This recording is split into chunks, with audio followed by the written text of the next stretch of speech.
Alengilong kikun Catholic ngidon lahit tuliki paya kaba kongsan ha kaba ngi pinsyong nongrin ya ka jinge jongi ngidon lahit tuliki paya. 3 pillars of the Catholic Church. De lempa kaneke jimpuson halor kineki lahit tuliki paya ngin sustang banyoi kumno ka balang ka sei babhatam nagabinda jongi sei ya ka babhatam nagabinda ka jimmane jongi. Hallelujah. To habang ikran syapangine laitili ki paya jong ka balang Catholic baningkong kalong sacred scripture kabamut ya ka jingto bakui kae kaba kaketino bele kekeren hangi hangalor ka jingra ke lend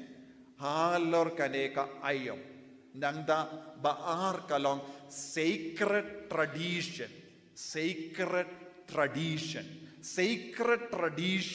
ya ka jingi kai bakuit baro kabahiar pateng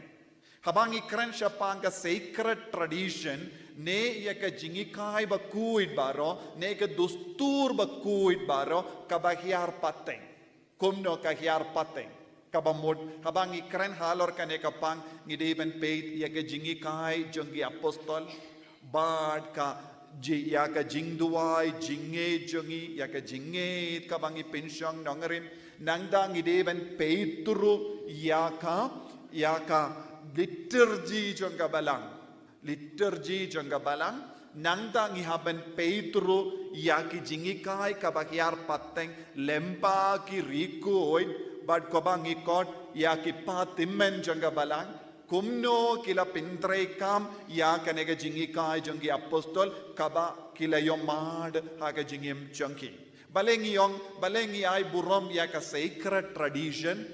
bale omde tangka scripture omde tangka jingto bakui namar shua banto ya ka jingto bakui ki apostol kila yalap shua banginyo ya kanega bible ngidon ki jingyalap ka Bible kam shimlawan ningkong henre ke jingyalap kalawan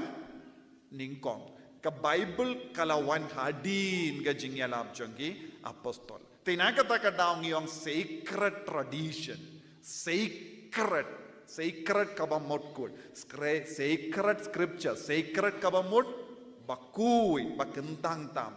ka jingto bakuit kalong kentang tam But kumjuru ya ke jingi kai baro jo habang ngidon haka balangro kilong